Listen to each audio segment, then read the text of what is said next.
Selanjutnya, pemateri berikutnya adalah Dr. Ayu Astria Sriana, spesialis THT BKL, subspesialis otologi konsultan. Kepada Dr. Ayu Astriana Sriana, kami persilahkan. Baik, terima kasih. Izin untuk untuk membacakan CV, Dok. Dr. Ayu, beliau menamatkan pendidikan spesialis THT di Universitas Indonesia. Saat ini bekerja sebagai medical staff di RSCM dan aktif sebagai pengurus Perhati Jaya.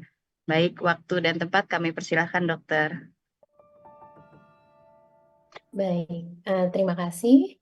Assalamualaikum warahmatullahi wabarakatuh. Mohon izin saya share screen. Oke, mungkin sebentar.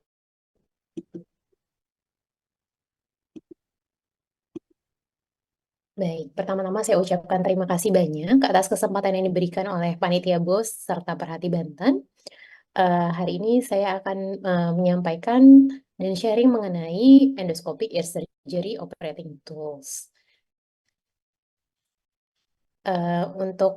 Sebagai awal, saya mendisclosure bahwa presentasi ini tidak mendapatkan specific funding dan hanya untuk educational purpose only.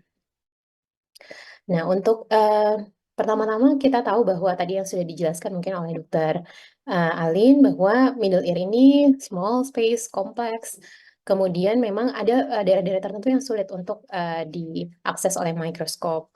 Oleh karena itu, memang endoscopic surgery memiliki kelebihan dalam visualisasi dan juga melakukan approach terhadap.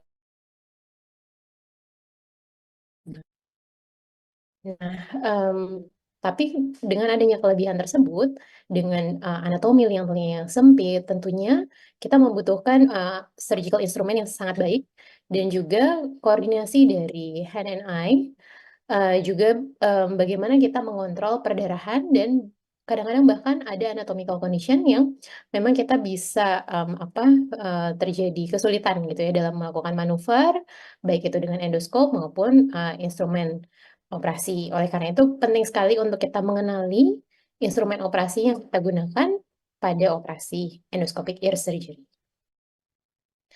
Nah, untuk memulai tentunya selain instrumen, kita harus memiliki pengetahuan mengenai faktor dari pasien yang akan bagaimana kita memilih pasien yang tepat untuk endoscopic ear surgery, bagaimana penyakit yang bisa ditangani oleh dengan total endoscopic ear surgery, tentunya harus didukung dengan instrumen dan fasilitas endoscopic ear surgery yang maksimal.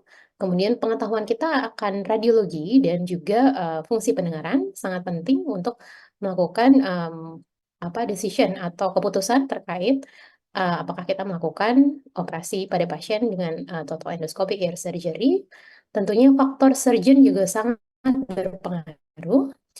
Bagaimana kita meningkatkan kompetensi kita untuk berlatih memiliki kemampuan menggunakan endoskop dan instrumen pada kasus middle ear surgery dan tentunya issues of consent yang juga tadi sudah diutarakan oleh Dr. Sukirman terkait bagaimana kita melakukan consent terhadap pasien tentang operasi yang akan kita lakukan. Kali ini kita akan membahas mengenai operating tools. Apa saja instrumen operasi yang dibutuhkan untuk endoscopic ear surgery? Untuk di awal, sebagai awal kita memulai endoscopic ear surgery, sebenarnya instrumen yang kita gunakan hampir sama dengan instrumen standar pada microscopic ear surgery. Dengan berbagai micro forceps, kemudian juga ada micro instrumen lainnya yang nanti saya akan jelaskan pada slide berikutnya. Kemudian juga ada berbagai suction ya yang digunakan micro suction. Nah, ini adalah kira-kira set standar untuk middle ear surgery bisa digunakan untuk mikroskop maupun endoskop, terdiri dari berbagai microsuction. Kemudian ini ada PIC, mungkin nanti ada di slide berikut video selanjutnya yang lebih terlihat. Kemudian ini adalah respiratorium mikro yang biasa kita membantu kita untuk melakukan elevasi. Kemudian juga ada beberapa microinstrument lain seperti ini, Thomasin dissector. Biasanya kita untuk mengambil patologi atau kolesteatoma di daerah yang sudah terjangkau. Kemudian ini adalah PIC atau Pulse Needle. Kemudian ada beberapa instrumen lain. Nah, ini adalah round knife ya, yang biasa kita gunakan untuk melakukan insisi tympanomeatal flap. Yang tadi mungkin sudah dilihat videonya oleh yang disampaikan oleh Dr. Alin. Kemudian ini adalah plaster knife ya. Bentuknya round knife, namun dia arahnya berbeda, insisi arah horizontal pada tympanomeatal flap. Kemudian ini adalah sickle knife ya, membantu kita melakukan insisi, misalnya pada tympanic membrane. Kemudian ini juga adalah tadi Thomasin dissector yang sisi arah kiri. Kemudian ini juga adalah angle pick. Oke.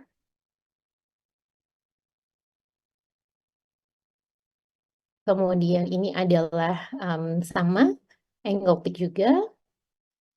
Memang ada beberapa needle atau pick yang kita bisa gunakan untuk membantu tindakan. Biasanya pick ini kita gunakan salah satunya manfaatnya adalah untuk melakukan trimming pada tympanic membrane. Ini adalah sickle knife yang lebih kecil. Kemudian ini adalah ya respiratorium mikro yang lebih kecil. Baik. Kemudian kita juga harus memiliki berbagai macam forceps seperti gunting forceps, baik yang lurus maupun yang angle. Kemudian ini adalah forceps lurus serratud atau alligator. Kemudian ini adalah cup forceps yang upward. Biasanya tersedia juga yang downward. Kemudian ini cup forceps yang lurus.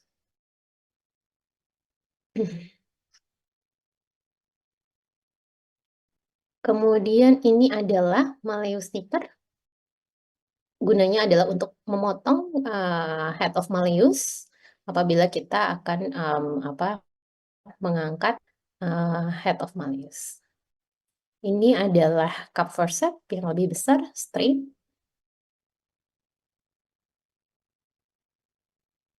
Kemudian ini adalah angle cup forceps yang belok kiri, biasanya ada yang belok kanan juga. Jadi memang biasanya kita tersedia berpasangan kanan kiri, atas bawah seperti itu.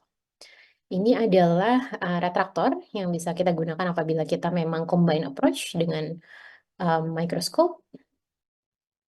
Kemudian ini juga tentunya berbagai pinset untuk memudahkan kita melakukan harvesting graft. Ini adalah kuret yang digunakan untuk kita membuka epitimpanum ya, kita melakukan kuretase pada skutum.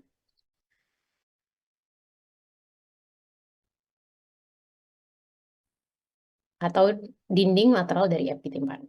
Dari yang besar sampai dengan yang mikro, kecil, untuk membantu kita harvesting graft. Dan juga tentunya kita memerlukan instrumen minor surgery untuk melakukan insisi gitu. Kemudian ada gunting dan needle holder serta tentu saja endoskop. Di sini ada endoskop 0 derajat, diameter 3 mili dengan panjang 14 cm. Ini biasa kita gunakan. Mungkin itu standarnya.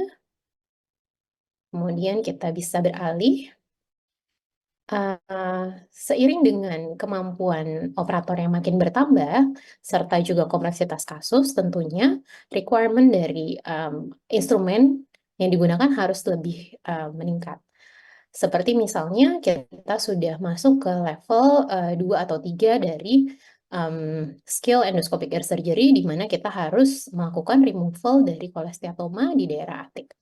Tentunya alat-alat yang digunakan juga sangat berbeda. Nah, spesifik instrumen yang didesain untuk endoscopic ear surgery saat ini ada 2, yaitu dari Karl Storz dan juga dari Spiegel and Thies. Yang kalau dari Spiegel and Thies memang oleh Profesor Panetti yang mendesain alat endoscopic ear surgery tersebut. Nah, ini berbagai macam instrumen dari Karl Storz, yaitu suction yang angle dengan juga lower lock rotator. Jadi, suctionnya ini bisa bergerak tanpa adanya halangan dari um, kab- um, apa namanya, kabel atau mesin suction. Jadi, memang sangat mudah untuk digunakan, apalagi pada kasus-kasus yang memang membutuhkan manuver yang sangat banyak, seperti itu. Nah, ini berbagai forceps yang tadi sudah sempat saya jelaskan. Ini adalah forceps yang belok kanan, belok kiri, downward, dan upward.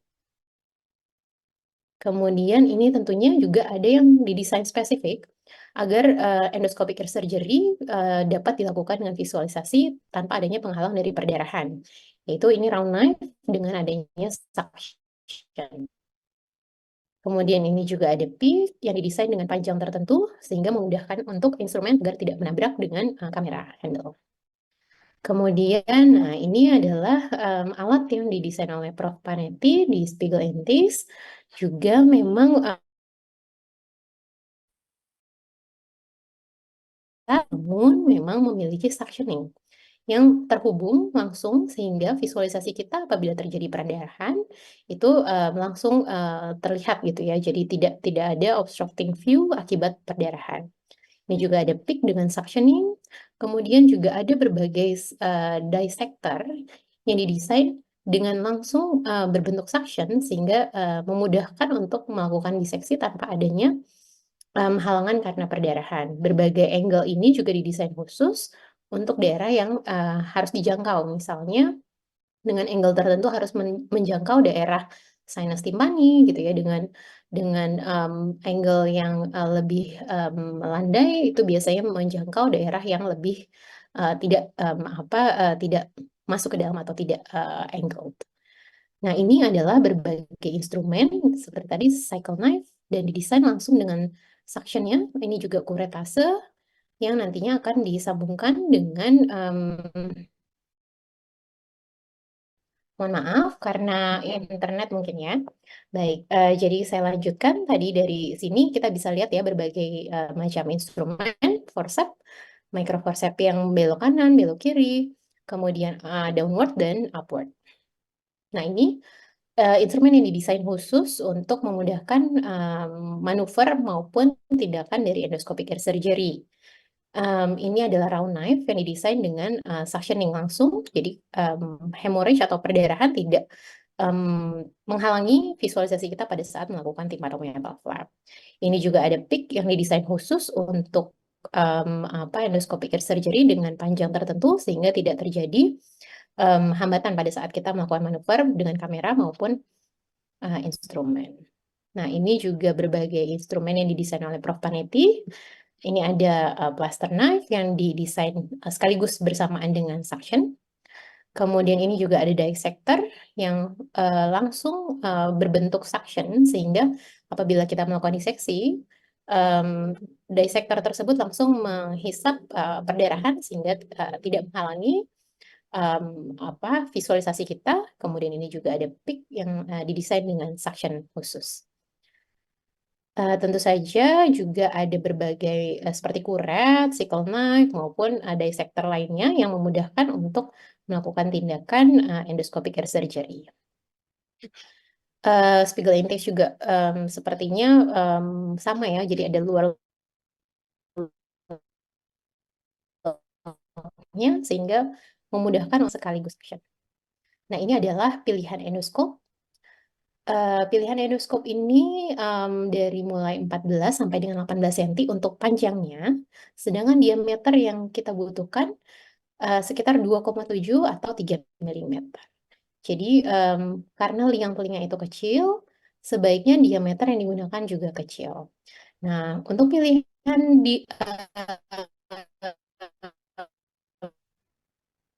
oke, baik. Ya, tentunya selain endoskop, yang perlu kita siapkan yang lainnya adalah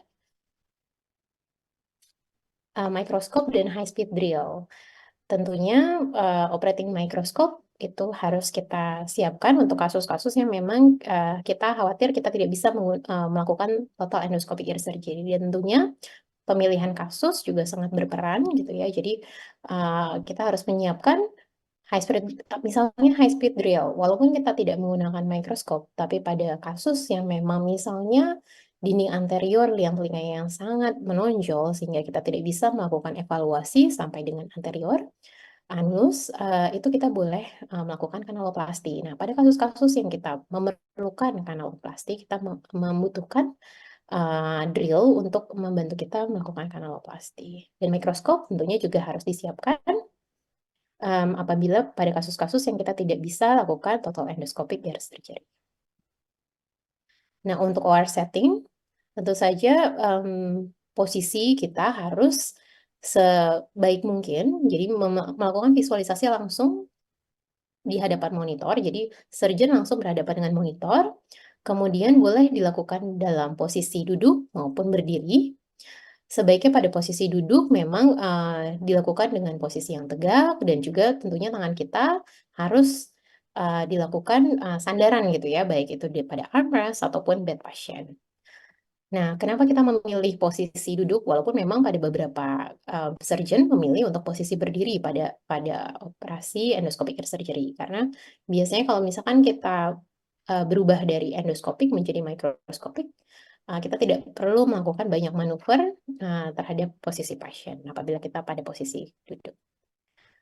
Nah, untuk melakukan apa namanya handle dari kamera tentunya juga ini berbeda-beda dari tiap surgeon. Tentunya ini personal preference dan harus dicoba berbagai posisi yang nyaman untuk melakukan handling dari kamera. Saya mungkin berbeda dengan dokter-dokter sekalian, tapi memang ada 3 yang paling sering untuk digunakan gitu ya handling yaitu yang pertama adalah memegang seluruh body dari kamera dengan seluruh tangan.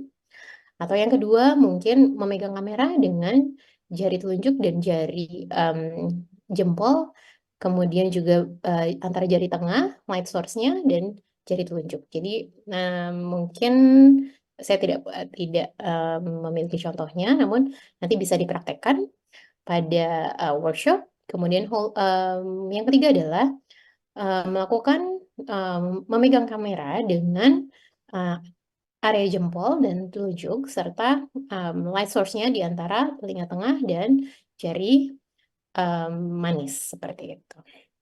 Nah, ini tentunya harus dicoba dan mana yang nyaman untuk dokter sekalian itu yang memang sebaiknya diadaptasi. Oke, mungkin ini kira-kira setting position apabila kita melakukan endoscopic ear surgery dengan backup microscope. Jadi memang harus tersedia mikroskop dan dengan mudah harus bisa di-switch langsung ke arah surgeon apabila kita melakukan endoscopic combined approach dengan mikroskop. Nah, untuk pasien settingan pasien tentunya seperti biasa pasien harus disiapkan dan kemudian seperti yang tadi sudah disampaikan juga harus dilakukan injeksi dan ear hair trimming. Nah, tentunya dengan berbagai instrumen tersebut, kemudian juga tadi kamera dan lain-lainnya harus dalam high definition, tetap kita harus melakukan optimizing optical chain. Sebenarnya apa itu optical chain?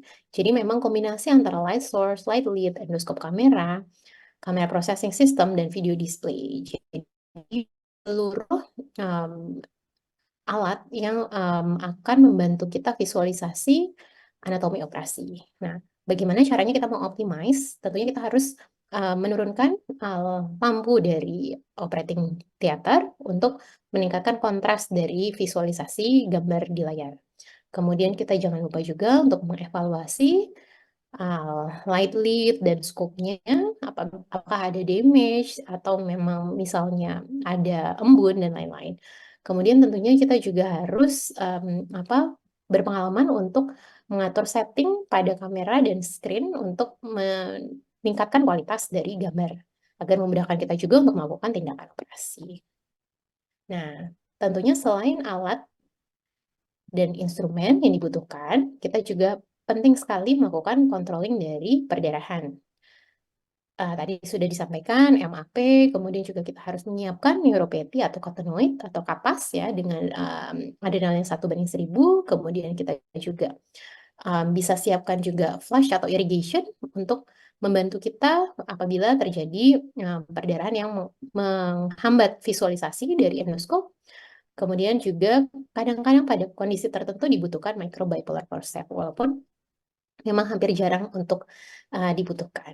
Nah, sebagai kesimpulan, untuk awal instrumen dari endoscopic ear surgery kita bisa menggunakan instrumen dari standar microscopic ear surgery.